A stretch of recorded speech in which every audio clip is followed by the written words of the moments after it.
Hey everybody, how's it going? I don't normally do videos like this. I don't normally talk about video games here. It's normally books and movies and stuff like that. But Case of the Golden Idol is currently free on the Nintendo Switch, and that's, well, I would say that's a great deal, but I mean it's free.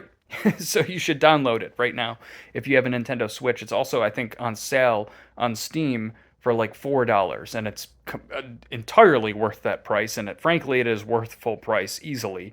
I believe it's $20 brand new, and it's completely worth that price. Case of the Golden Idol is a detective deduction game, similar to Return of the Obra Dinn or The Root Trees Are Dead. There aren't a lot of games in this style, and it is becoming more popular, which is great.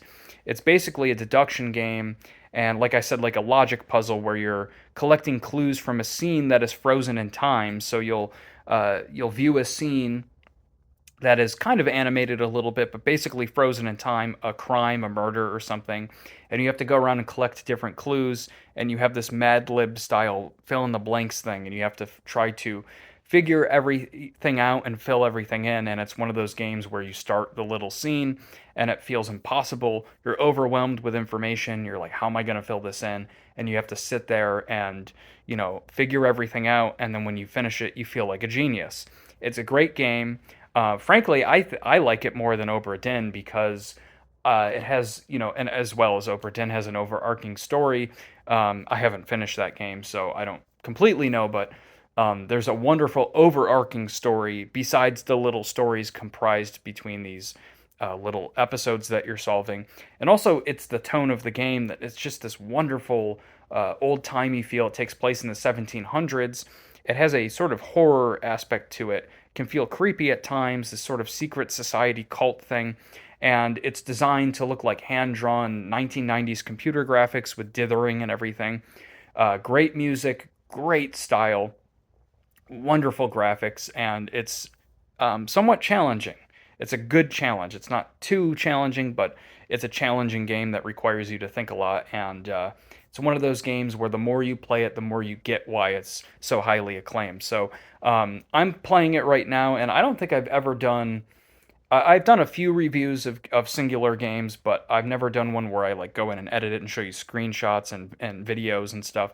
And when I finish Idol, I'm going to do that. I'm just so enamored by this game, and I love it so much. I'm enjoying my time with it so much that when I finish it, I'm planning on doing a really good review of it. A full, meaty review of this game. So. This game, like I said, to reiterate, is currently free on the Nintendo Switch, and that includes all the DLC. There's 2 DLC packs for this game, and they're free.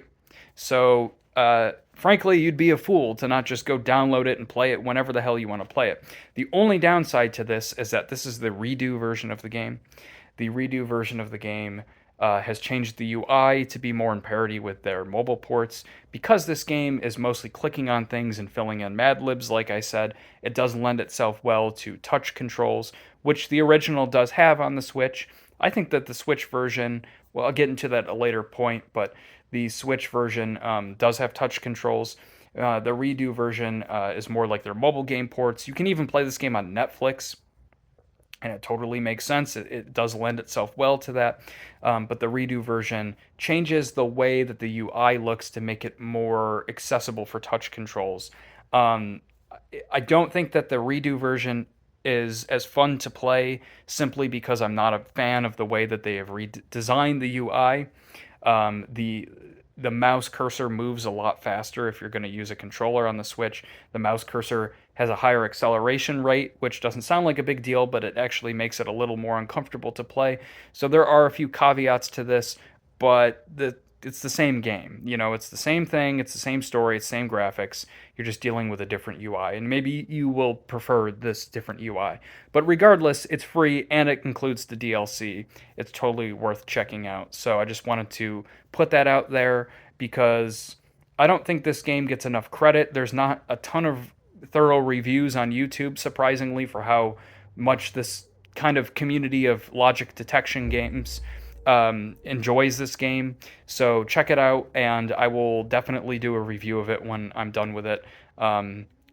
you would be doing yourself a disservice if you didn't check this out. It's one of the best games to come out in recent times. So that's that. I'll be back with something else. Peace out.